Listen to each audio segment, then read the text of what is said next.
জাবের বলতেছে, হুজুর আমি কি মরে গেছি? আপনি কেন আগে বলেন নাই আপনি ক্ষুধার্ত? ইয়া রাসূলুল্লাহ, আপনি আর মাটি কাটবেন না, আপনি বসেন, আমি বাড়ি থেকে দৌড়ে আসব, দেখে আসি ঘরের মধ্যে কি আছে। হযরত জাবেরের বাড়ি থেকে জাবাল আবু সিলা একবারে পিছনেই। জাবেরের বাড়ি যেইখানে, জাবাল আবু সিলাটা জাবেরের বাড়ির পিছনেই। ওইখানে 3 দিন 3 রাত তুমি সিজদার মধ্যে কেঁদেছিলেন। একাধারে 3 দিন 3 রাত সারা মদিনার মধ্যে কোথাও নবী নাই, নবী নাই, নবী নাই, নবী নাই। তন্ন তন্ন করে সাহাবীরা খুঁজে, রসুল নাই, রসুল নাই। ওই জাবাল আবু সিলার ছোট্ট গুহার মধ্যে সে আমার নবী 3 দিন 3 রাত সিজদার মধ্যে তিনি কেঁদেছিলেন। হযরত জাবেরের বাড়ির পিছনের পাহাড়টার নাম জাবাল আবু সিলা। হযরত জাবের রাদিয়াল্লাহু আনহুর যে বাড়িটা, সেটা বর্তমানে মসজিদ বানায় রাখা হয়েছে। ওই বাড়িতে দৌড়ে জাবের আসছে, বিবিকে ডাক দিয়ে বলেন, বিবি কি পরিমাণ ঘরে খাবার আছে বলো, রাসূল ক্ষুধার্ত, না খাওয়া পেটের মধ্যে পাথর চাপা দিয়ে কাপড় দিয়ে নবী বেঁধে রাখছে বিবিরে। আমার রাসূল ক্ষুধার্ত, বলো ঘরের মধ্যে কি খাবার আছে? বিবি ডাক দেয়া বলতেছে, স্বামী গো, মাত্র একটা ছাগলের বাচ্চা আছে আর 1 ছা গম আছে, ছাড়া আর কিছুই নাই।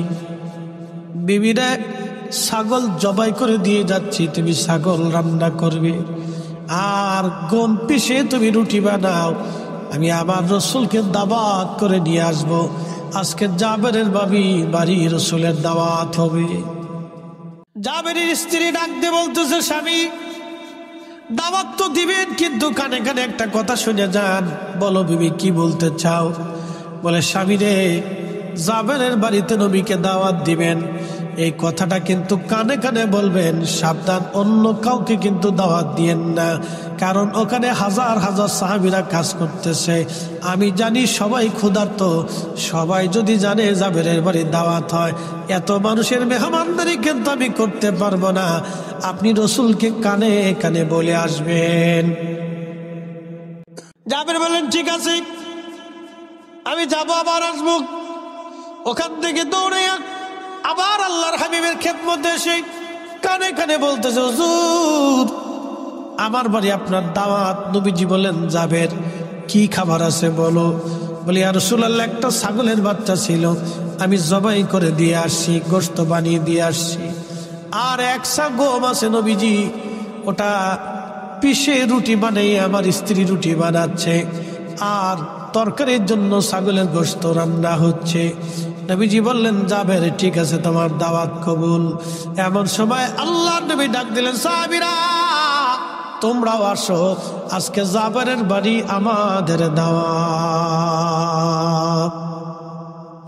একসাথে বলেন আল্লাহু আকবার। কয় হাজার সাহাবী? 3000। জোরে বলেন, কয় হাজার? কোন বর্ণনা আসছে 1000, 2000, 3000, যাই হোক, কিন্তু সাহাবী ছিল 3000। ছাগল কয়টা? একটা। গম কয় মন? 1 ছা। আল্লাহর নবী জাবের দৌড়ায় চলে গেল। নবীজি বললেন, জাবের তুমি যাও, তোমার স্ত্রীকে যা বলবা উনুন থেকে, চুলা থেকে যেন খাবার না নামায়, আমি আসবো তারপরে যেন নামায়। উনুন চুলা থেকে যেন কোনো খাবার না নামায়, ওইখানে রাখতে বলো, আমি আসবো তারপরে। জাবের দৌড়ায় গেলেন বাড়ি, স্ত্রীকে বলেন, বিবিরে উনুন থেকে, চুলা থেকে তুমি খাবার নামাইবা না, আমার রাসূল আসতেছে। আল্লাহর নবীর পিছে পিছে 1 জন না 2 জন না 3000 সাহাবী সবাই পিছে পিছে রওনা দিয়ে চলে গেলেন। হযরত জাবেরের বাড়ি হাজার হাজার মানুষ। একসাথে বলবেন আল্লাহু আকবার। আজকে তাবারক কয় দেখছি? তাবারক দেখছি কয়টা? 60 না? আচ্ছা 60 রাখলাম, ধরে 60। তো 60 দেখছি তাবারক আজকে আমাদের সবার জন্য রান্না হয়েছে, কিন্তু পেট ভরে খাওয়ার কোনো সুযোগ নেই। কি কথা ঠিক কিনা? আমি জানি এত লোকের 60 দেখছি তো হইতো না, পেট ভরে না, শুধু তাবারক বরকতের খাবার, আপনারা মেহমান কিছু দিতে হয়। এই আমরা তাবারক খাওয়াইলে অনেকে কয় বেদাত, কিন্তু না খাওয়ানো বেদাত, এটা বুঝে না। কি কথা কর না কা? খাওয়াইলে সুন্নত, না খাওয়াইলে বেদাত। এই কথা খারাপ কইছি? তার রাসূলের কথা মিথ্যা হবে। আল্লাহর নবীকে জিজ্ঞেস করা হলো, ইয়া রাসূলুল্লাহ, ইসলামের মধ্যে উত্তম কাজ কি? নবীজি জবাব দিলেন, তুতঈমুত তুআম, মানুষকে খাদ্য খাওয়ানো ইসলামের ভিতরে উত্তম কাজ। মানুষকে খাওয়ানো যদি উত্তম হয়, তাহলে না খাওয়ানোটা হলো অনুত্তম। অতএব আমরা সুন্নিরা উত্তমটাই করি, মাহফিল দিয়ে দাওয়াত করতেছি। প্রিয় ভাইরা আমার, অমুক জায়গায় মাহফিল হবে, আপনাদের সকলের দাওয়াত রইল। মুফতি জহুরুল ইসলাম ফরিদী সাহেব প্রধান মেহমান, প্রধান বক্তা ওবায়দুর রহমান জালালী বিশেষ মেহমান, কারি হেলাল উদ্দিন বাহারি সাহেব আপনার প্রধান আলোচক। আপনাদের সকলের দাওয়াত। কমিটি আপনাদেরকে দাওয়াত করে আনলো, ও আর শোনাইলো, কিন্তু খাওন দিল না। তো কেমন হইলো? আপনারা তো কমিটির মেহমান। কি কথা কর না? কমিটির কি তো মেহমানকে তো পানি হইলো খাওয়াই, কথা কর না কেন? মেহমানকে পানি হইলেও তো খাওয়াই তো। কি কথা কর না কা? আপনারা কি মেহমান? জোরে বলেন, আপনারা কি মেহমান? কারা মেহমানদারি করবে? কমিটির দায়িত্ব আপনাদেরকে মেহমানদারি করা, তারা আপনাদেরকে দাওয়াত দিচ্ছে। তো পানি হলে তো খাবে, আমরা যেমন চা খাওয়াইতেছে, আপনার তো চা হলেও খাওয়াইবো। কি কথা কর না কা? তো সেখানে তাবারক খাওয়ানোর পর একদলে শরীরে চুলকাবে কবে তা? আরে বেটা, আমরাই তো অরিজিনাল সুন্নত করতেছি। কি কথা কর না কা? দিছি সাইডে দলিল দিয়ে দিছে, এবার খাওয়াই দেহ কেমন লাগে। মিলাদুন নবীর মাহফিল দিলে তাবারক খাইলে তোমরা সিন্নির লোভে যাও, এমন ভাবলো যে বিরাট বড় বুজুর্গ। বাপরে বাপরে, বুজুর্গ নিজের খাওয়ানোর মুরত নাই, আরেকজনে খাওয়াইলে আবার বেদাতের ফতোয়া। কষ্ট হচ্ছে আপনাদের? উচিত কথা নয়, বেজার হয়ে যায়। তাহলে আল্লাহ রসুলের হাদিস আপনি মিথ্যা বলেন, যে রসুল ভুল বলছে বলেন আপনি। তো এই মত মানুষকে খাও, সহিহ বুখারীর হাদিস। খাও মানুষকে, একসাথে বলবেন না মারহাবা? আচ্ছা, আপনার বাড়িতে আমি মেহমান, কি হইলাম?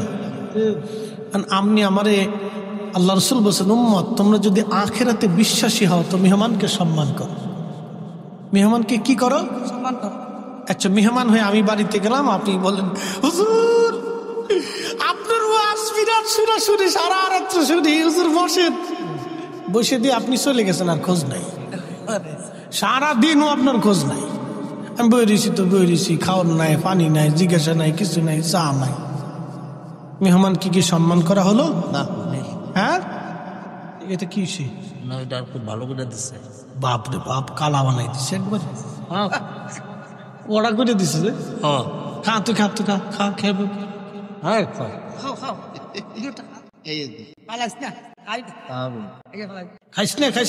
খাইস নে, বিপদ আছে,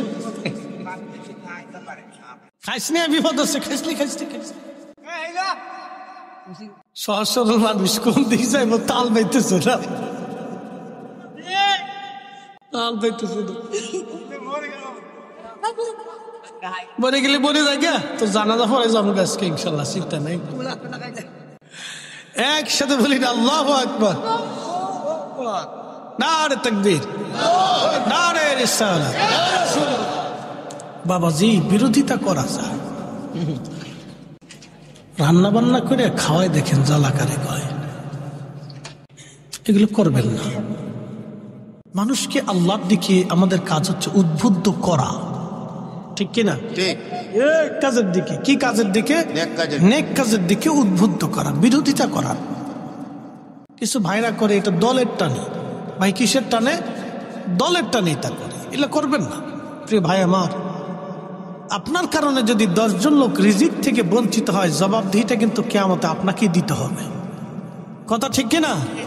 কি জবাবদিহিটা আছে না? আছে। আপনি ধরেন একটা কুত্তাকে খাবার দিতে গেলেন, কাকে? কুত্তাকে। আরেকজনে বাধা দিল, ধর কুত্তারে কি খাওয়াবি, চল।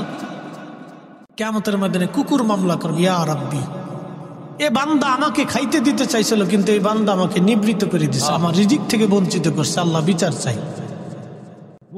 ফায়সালা কে করবে? আল্লাহ। এই জন্য এগুলি হিসাব করে চলতে হবে, বিচার অবশ্যই হবে। প্রিয় ভাই আমার, আল্লাহর নবী সমস্ত সাহাবী নিয়ে যখন জাবেরের বাড়ি গেলেন, হযরত জাবের রাদিয়াল্লাহু আনহু বাড়ি যাওয়ার পরে জাবেরের স্ত্রী দেখা স্বামীরে ডাক দেখায়, তাড়াতাড়ি এদিকে আসেন, আপনি করছেন কি? বলে, কি করলাম রে বিবি? আপনারা না বললাম কানে কানে নবীকে দাওয়াত দিবেন, এত সাহাবী দাওয়াত দিছেন, বাড়ি তো খাবার নাই, আমি কেমনে মেহমানদারি করব বলেন? একসাথে বলবেন আল্লাহু আকবার। তারা মেহমানকে খাওয়ানোর জন্য কেমন উদগ্রীব ছিল, আর আমরা খালি বেদাতের ফতোয়া মারতেছি না, খালি ফতোয়া মারতে পারি আর কি। এ মুসলমান, খুব মনোযোগ দিবেন। হযরত জাবের ডাক দিয়ে বলতেছে, বিবি রে, আমি কে দাওয়াত দিয়েছি? আমি তো রাসূলকে দাওয়াত দিয়েছিলাম, কিন্তু সব সাহাবী ক্ষুধার্ত, কোন সাহাবীর খাবার ঘরে নাই। 3 দিন তারাও ক্ষুধা নিয়ে আল্লাহর হাবিবের সাথে মাটি কাটতেছিল। বিবিরে, নবী একা খাবে, সাহাবীরা না খেয়ে থাকবে, এটা হতে পারে না। সেই জন্য আল্লাহর নবী আমাদের সবাইকে দাওয়াত করে নিয়ে আসছে। একবার জোরে বলা যাবে কি মারহাবা। আমরা হুজুরের মাহফিলে এসে আমরা কি খাবো না আপনারাও খাবেন? কথা কন না কেন? একসাথে বলেন, আল্লাহর নবী একা খাইছে না সবাইরে নিয়ে খাইছে? জোরে বলেন, একা খাইছে না সবাইরে নিয়ে খাইছে? তো রাসূল যদি সবাইরে খাওয়াইতে পারে নিজে সহ, তাহলে আমরা কেন পারতাম না? কি কথা কন না কা? আমি মাহফিলে এসে খাবো আর বেদাতের ফতোয়া দিব, তা তো হয় না। না, এটা হচ্ছে কি, অনেকে বুঝে না, তলের টানে বলে ফেলায়, ঝুঁকে ঝুঁকে বলে ফেলায়। কিন্তু ঝুঁকে ঝুঁকে বললে তো আমার জবাবদিহিতা আছে বাবা, কথা ঠিক কিনা? জবাবদিহিতা তো আছে। ধরেন অ্যাটেনশন, একজন মসজিদে যাচ্ছে, আর আপনি তারে বললেন, দেখ বেটা, হ্যাঁ কাজ আছে, সব পরে যাই সে নিয়ে। আচ্ছা, সে এই কারণে নামাজ পড়লো না, কিয়ামতের ময়দানে কে জবাব দিবে? ফরিদি সাহেব দিবে না আপনি দিবেন? আপনাকে দিতে হবে। যে বাধা দিবে তাকে দিতে হবে। এই জন্য নেক কাজে আমাদের বাধা দিতে হয় না, উৎসাহিত করতে হয়। আল্লাহ নিজে উৎসাহিত করছে এই আয়াত দিয়ে। فَمَن يَعْمَلْ مِثْقَالَ ذَرَّةٍ خَيْرًا يَرَهُ وَمَن يَعْمَلْ مِثْقَالَ ذَرَّةٍ شَرًّا يَرَهُ।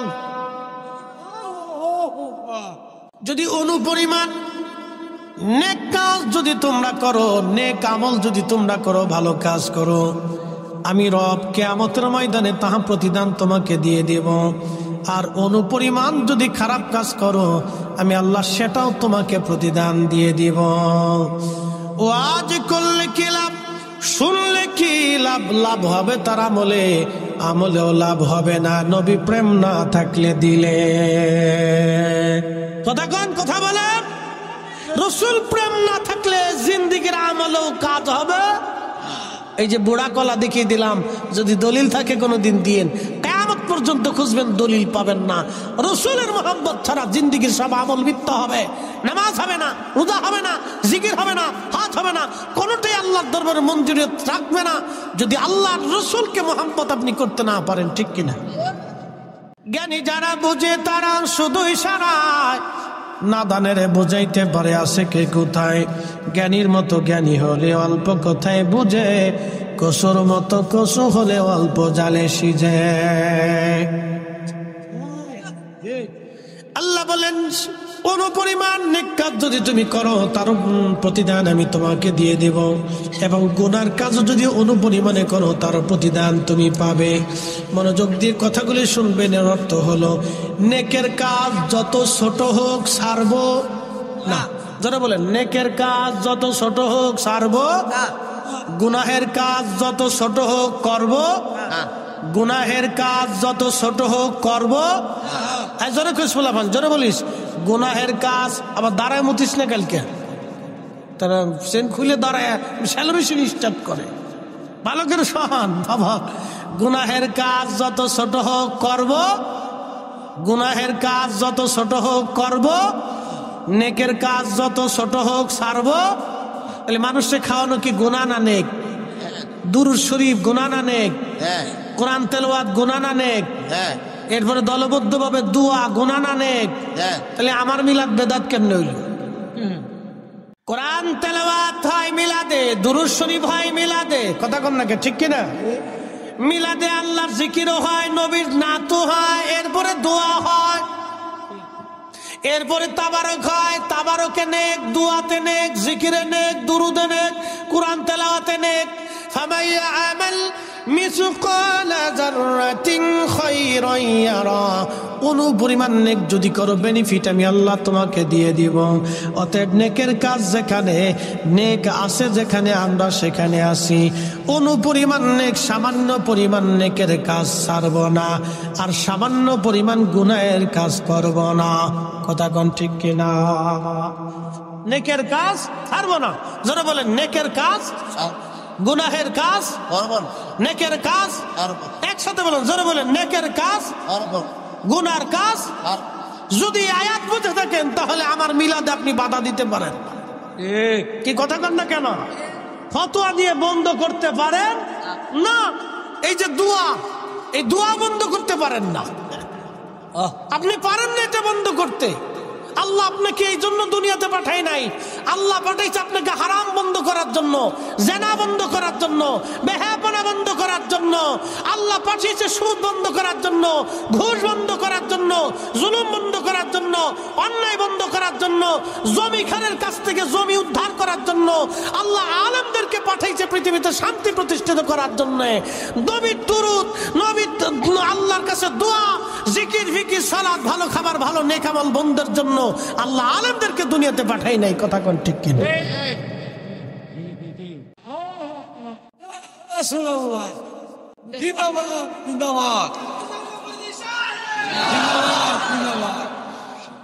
বুঝতে কি আর কোনো অসুবিধা আছে? আমি একবারে সহজ সাবলীল ভাবে আপনাকে বোঝানোর চেষ্টা করছি। বাবাজি আমার, আল্লাহ আমাদেরকে প্রত্যেকে আল্লাহর আদালতে দাঁড়াইতে হয়, কথা ঠিক কিনা? একটু জবান খুলে দুরূদ শরীফ পড়েন, আল্লাহুম্মা সাল্লি আল্লাহু আকবার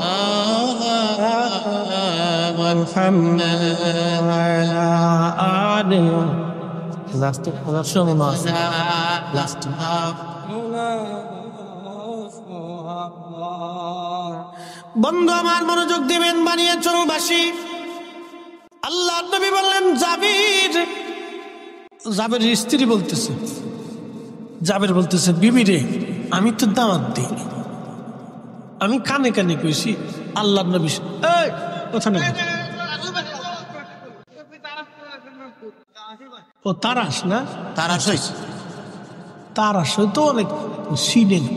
আচ্ছা হইলো তারাসই কইলাম, গ্রামের নাম কইলে বোঝা গেল গ্রাম প্রেমিক। কি প্রেমিক?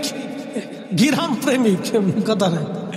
তারাসুই মুসলমান, তারাসুই, এটা তারাসুই নাম কি? তা এর অর্থ কি? গ্রামের নাম। আচ্ছা আমি কই শোনেন, আমি গেছি ভারতের এক জায়গা, এই কুচবিহার মাহফিল করতে। এলাকার নাম হচ্ছে গাদুহুতা। এলাকার নাম কি? গাদুহুতা।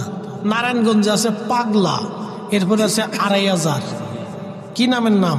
আমাকে ফরিদপুরে আছে ভাঙ্গা, জোড়া লাগে নাই। নাম আছে মধুখালী, কিন্তু মধু নাই। আছে বোয়ালমারি, কিন্তু বোয়াল নাই। ও তো কোয়ালিটির নাম। বানিয়াসুম, কে নাম দিছে জানি না, বানিয়াসুম। এটা কি নাম? অর্থ টর্থ কি, কিসের কিচ্ছু বুঝলাম না। বানিয়াচং বা বানিয়াচং, যাই কন আর কি, কোনো অর্থ খুঁজে পাই না। এটা কি সংস্কৃতি ভাষা, না বাংলা ভাষা, না হিন্দি ভাষা, না উর্দু ভাষা, তাও কইতে পারি না। নাম হয়েছে আর কি। যাই হোক, বানিয়া চং। এরপরে আমাদের ফরিদপুরে একটা গ্রামের নাম আছে ১০,০০০, আর একটা গ্রামের নাম আছে গোড়াদহ।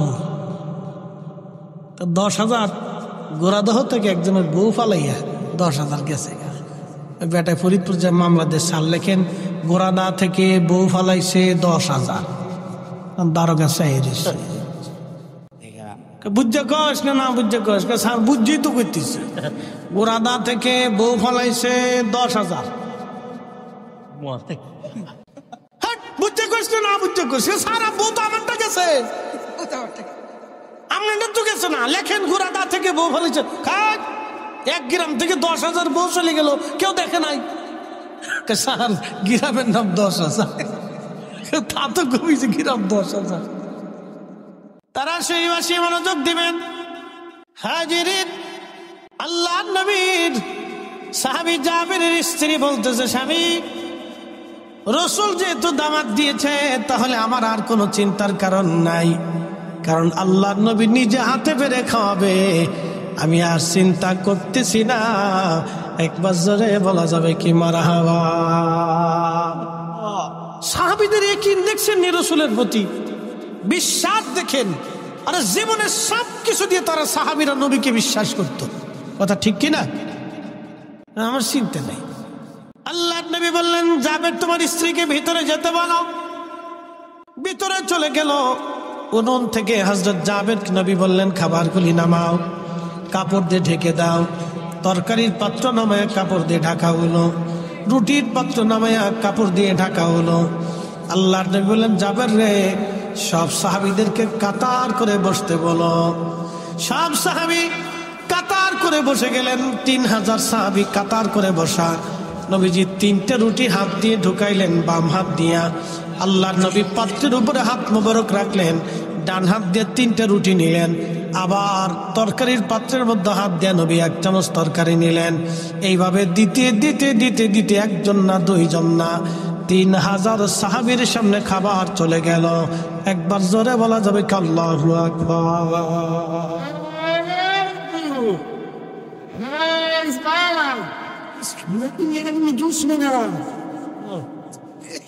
রুটি গেল কয় হাজার? রুটি 3000 গেছে, মানুষই 3000। 3টে করে রুটি গেলে কয় হাজার হয় রে? হ্যাঁ, মুসল্লি ফাঁকা, হিসাব দিয়ে বালা খরচ, অঙ্কে ফাঁকা। রুটি গেছে 9000। একসাথে বলবেন আল্লাহু আকবার। গম কয় মণ? 1 সা, 3.5 বরাবর। 3.5 বুঝেন নাই? তাহলে কয় সমান এবার চিন্তা করেন। 1 সা মানে 3.5 বরাবর, তাহলে কয় সমান এবার হিসাব করেন। মানুষ 3000। একসাথে কোন আল্লাহু আকবার। রুটি গেল কয় হাজার? বাকি রুটি কোথার থেকে আসলো? যার হাতের নিচে এত বরকত, তিনি নিজে ক্ষুধার্ত। তাই বলে কি আপনি বলবেন রাসূল ক্ষুধার্ত ছিল? নবী অভাবী ছিল, দরিদ্র ছিল, মিসকিন ছিল। নবীকে যেমন মিসকিন বলা যায় না, কারণ নবী দু জাহানের সর্দার, বাচ্চা হের বাচ্চা, সুলতানের সুলতান। তিনি ধনীর ধনী, দু জাহানের ধনী, সাইয়্যিদুল কাউনাইন ওয়াস সাকালাইন। ঠিক কিনা? আমার আপনার মতো বাজারে গেছে বিদায় আমার মতো ভাবা যাবে না। আমার মতো খাইছে বিদায় নবীকে আমার মতো খাদক মনে করা যাবে না। আল্লাহ নবীর স্ত্রী আমাদের মা ছিলেন 11 জন। আপনার যদি সামর্থ্য হয় তো 11টা বিয়ে করে দেখেন। যদি বুড়িগঙ্গার পানির মধ্যে না চুবাইছে, আমি ফরিদি জীবনে আর ওয়াজ করব না। আমার মসজিদ বুড়িগঙ্গার পারে, তো হাসনাবাদ হাউজিং এ জমা পড়ে 4-5 হাজার মুসল্লি হয়। আমি একদিন বললাম যে আপনারা তো খালি বলেন রসুল আমরার মতো, তার নিয়ে 90% তা বুঝছে। তা বললাম যে এই গাইডের সুন্নি 90%, বুঝছো না? তো এই আমি বললাম যে আপনারা তো বলেন রসুল আপনাদের মতো, তা আপনাদেরকে বললাম তাহলে 11টা বিয়ে করেন। যদি 6 মাসের মতো না সুবাইছে তাহলে আপনাদের এখানে আর খতিবগিরি করবো না। ওই বুড়িগঙ্গার মধ্যে সুবাইবো, রহমতের পানি, একবার গোসল করলে আর সগিরা টগিরা কিছু তাহে না। ওরে পানির পানি, খালি ফেসা আবার গু আর মুখ পেটের ভিতরে। হ্যাঁ, শীতের দিন যে কি পরিমাণে ঘিরান আসে, বাপরে মাপ, 1 কিলোমিটার পর্যন্ত বাতাসে ঘিরান চলে যায়। এই পানির পানি। ঢাকা শহরে 1 কোটি মানুষের সকালবেলা বাথরুম এটার ভিতরে ঢুকে। কত কোটি? 1 কোটি মানুষের বাথরুম সব ওই নদীর ভিতরে চলে যায়। শো শো করে খালি নামতে দেয়। পেশাব পেশাব, এটা সেটা, কত ফসা গান্দা, বাপরে বাপ। এটার ভিতরে যদি একবার চুবানো যায়, গুনাহ মাফ। বললাম 11টা স্ত্রী কবুল করে দেখেন, যদি বউরা মিলে ঘুরে গাওয়ার মতো না সবাইছে তো আমার নাম চেঞ্জ করি তো আর জীবন আপনাকে নামাজ পড়াইতাম না। আমাদের নুরুল ইসলাম ফারুকী সাহেব শহীদ হয়েছেন, আল্লাহ তার জান্নাতের আলা মাকাম দান করুন। তো একদিন তিনি ওয়াজে শুনতেছি, ইনি বলতেছেন উনি যখন সৌদি আরব চাকরি করে তখন এক বাঙালি আর এক আরাবিয়ান দুইজনে মারামারি করতেছে। তো বাঙালিদের তো একটা স্বভাব আসে, হাতে কুলাইতে না পারলে কিছু না পাইলে ফার জুতাটা খুলে, কিছু না পাইল বাঙালি কিন্তু খালি হাতে মারামারি করতে পারে না। বাঙালিরা একটা বদ অভ্যাস আছে, বলে চলে কম, তো আরাবিয়ানরা খুব শক্তিশালী, বিরাট শক্তিশালী না, হেরে গুতাই মতে কিলিয়ে পারে না। কিছু না পাইয়া সৌদি আরব যেহেন সে লাঠি ছুটি পাবেন না, জুতা খুলে নিয়ে জুতা দিয়ে ফিটে দিচ্ছে। কারণ জুতা যখন ফিটে তখন সৌদিয়ান দাঁড়ায় গেলে হাসে। ফারুকী সাহেব বলতেছে আমি দৌড়ে গেছি, যে সারাসারি করে বললাম কি রে তোরে জুতা দিয়ে ফিটাচ্ছে, তা তুই খালি হাসতেছিস কারণ কি? তো আরাবিয়ান কয় বাঙালি রে কেউ তো কাপুরুষ। বলে কারণ কি? দেহস না জুতা দিয়ে ফিটাইতেছি। জুতা দিয়ে ফিটাইলে কাপুরুষ কেমনি হয়? কয় শোন আমার অনেকগুলি বউ আছে, মাঝে মধ্যে বউরা আমার জুতা দিয়ে ফিটায়। তো তো মহিলা এর লেগে জুতা দিয়ে ফিটায়। সৌদিয়ান ভাবছে যে বেডি, হে তোর বউরা হেরে জুতা দিয়ে ফিটায়, এর লেগে করতেছ তো বেডি, এর লেগেও আমার জুতা দিয়ে ফিটাইতেছে। তাহলে বুঝলেন সৌদিয়ান না 8টা 10টা 12টা 20টা বিয়ে করে সুখে দেয়, মাঝে মধ্যে হেরাও ফিটে নি খা, কিন্তু কয় না। কি কথা কর না কে কয় না, ফিটে ফিটে খেয়ে চুপচাপ থাকে। মনোযোগ দিয়ে শুনে যাবেন। রুটি চলে গেল 9000, সাহাবী রাসূল 3000।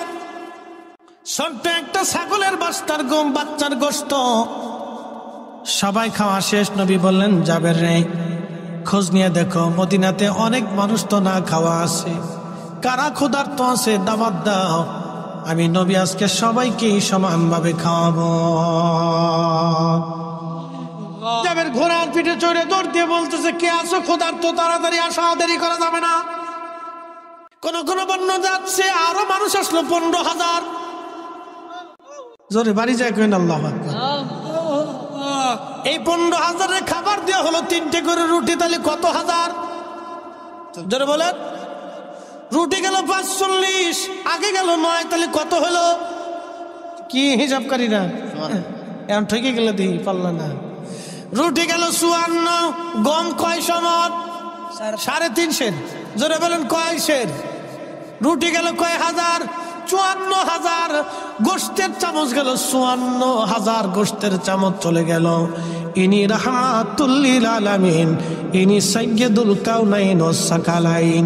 একবার জোরে বলা যাবে কি? তিনি রাহমাতুল আয়ায় সাগর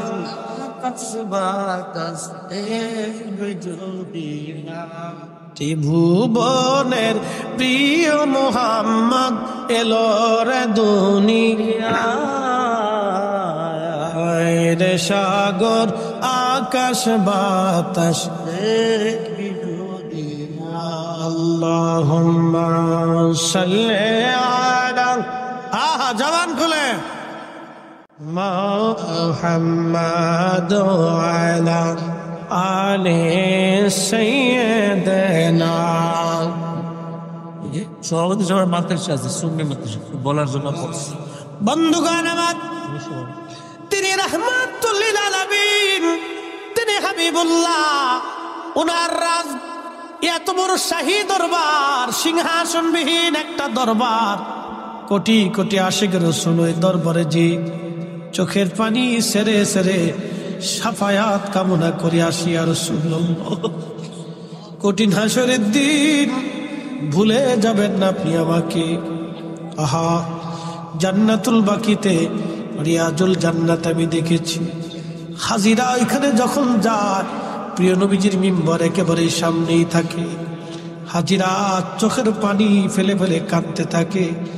এই জান্নাতের বাগানে রাসূল নামাজ পড়েছে, স্থির থাকতে পারে না কোনো আশিক হাজি। আহা ওইখানে ইমাম মালিক 80টা বছর তিনি কাটিয়েছিলেন, কোনদিন জুতা পরেন নাই, কোনদিন থুতু ফেলেন নাই, পায়খানা পেশাব পর্যন্ত তিনি করেন নাই। ইমাম আজম আবু হানিফা একাধারে 7 দিন ছিলেন। 7 দিনের জন্য, একটা বারের জন্য 7 দিন তিনি পেশাব পায়খানা করেন নাই। বিদায় লগ্নে বলেন, ইমাম মালিক রে, আজকে 7 দিন হলো মদিনার ভিতরে আমি পেশাব পায়খানা করি না। বলে, হুজুর কি খান আপনি? ইমাম আজম বললেন, আমি 7 দিনে মাত্র 7টা খেজুর খেয়ে বেঁচে আছি। তাহলে পানি কি করে খান? বলে, হাতের মধ্যে পানির আর্দ্রতা নিয়ে চেটে চেটে কোন রকম তৃষ্ণা নিবারণ করে আসি। পেশাবে ধরলে বলো কোথায় পেশাব করব? পায়খানায় যদি তারা কোথায় করব? যে মাটির নিচে রাসূল ঘুমায়, যে মাটির নিচে রাসূল ঘুমায়, ওই মাটির নিচে আমি কি করে এই মাটির উপরে পায়খানা পেশাব করি বলা? কোন উসুল, কোন দলিল তারা দেন নাই। দলিল একটাই, রাহমাতুল লিল আলামিন। আমরা যখন নবীজিকে দাঁড়ায় সালাম জানাই, আমাদের কোনো দলিল নাই, একটাই দলিল। এত বড় ইজ্জতওয়ালা নবীকে সালাম যদি দিতে হয়, তাহলে ইজ্জতের সাথেই দিতে হবে। আমি তার উম্মত হয়ে কি করে বসে থাকব? আমি আর বসে থাকতে পারি না, এই জন্য আমরা দাঁড়াই। কথা কন ঠিক কিনা? বন্ধু আমার, ওই দরবারে বিশ্ববিখ্যাত সুলতান মাহমুদ গজনবী, গজনীর সুলতান ছিলেন তিনি। বিশ্ববিখ্যাত একজন জেনারেল, 17 বার যুদ্ধ করেছেন, কোন যুদ্ধে তিনি হারেন নাই। গজনী সাম্রাজ্যের তিনি বাদশা ছিলেন। বর্তমান Afghanistan, Uzbekistan, Tajikistan, Turkmenistan, Pakistan, Iran, বিরাট অংশ মিলে তার বিরাট বড় সাম্রাজ্য ছিল। গজনীর অধিপতি তিনি মদিনাতুল মুনাওয়ারা যাইয়া আল্লাহু আকবার শাহী পোশাক খুলে ফেলে দিয়ে সাধারণ পোশাক পরে তিনি পানির লোটা মাথায় নিয়ে ঘুরে ঘুরে ঘুরে ঘুরে মদিনার মুসাফির, মদিনার হাজীদেরকে পানি খাওয়ায়। একজন আল্লাহর বান্দা ডাক দেখে বলতেছে, আপনি কি সুলতান মাহমুদ গজনবী না? বলে, হ্যাঁ। এত বড় গজনীর বাদশা হয়ে সাধারণ পোশাক পরে কেন আপনি পানি খাবার? তখন সুলতান মাহমুদ গজনবী ডাক দিয়ে বললেন, ও আল্লাহর বান্দা, আমি গজনী সাম্রাজ্যের সুলতান হতে পারি, আর আমি যার দরবারে আসছি তিনি দুজাহানের সুলতান। উনার সন্তুষ্টি ছাড়া আমি সুলতান মাহমুদ গজনবীর আখেরাত মিথ্যা হয়ে যাবে, আখেরাত বরবাদ হয়ে যাবে। এই জন্য আমি এত বড় শাহী সুলতানের বরগাহে এসে দামি পোশাক পরে ঘুরতে পারি না। আমি এখানে মিসকিন, আমি এই দরবারের গোলাম, গোলাম, গোলাম, গোলাম, গোলাম। একসাথে বলবেন না ইয়া রাসূলুল্লাহ? এত বড় বাদশা বলতেছে আমি এই দরবারের গোলাম, গোলামের কাজ গোলামি করা। সেই জন্যে নরমাল পোশাক পরে হাজীদেরকে পানি পান করাইতেছি। যদি রাসূল কবুল করে নেয়, আমি সুলতান মাহমুদ গজনবী আখেরাতে পার পেয়ে যাব। আর যদি কবুল না হই, আমি সুলতানের সুলতানিও শেষ হবে, আখেরাত বরবাদ হয়ে যাবে। এরা রাসূলকে এইভাবে সম্মান করত, এত বড় সুলতান, তারা নবীকে এইভাবে ভালোবাসতো। আর আমরা লুটুপুটু ছুটুপুটু এমন ভাব লইছি, বিরাট বিরাট বুজুর্গ সাইজে গেছি। কথা কন না কেন? রাসূলের দরবারে আমরা সবাই গোলাম। কথা কন ঠিক কিনা? এসেছেন রত নবী, সকলের ইমাম। সালাম নবী তোমায় হাজার সালাম, ইয়া নবী সালাম।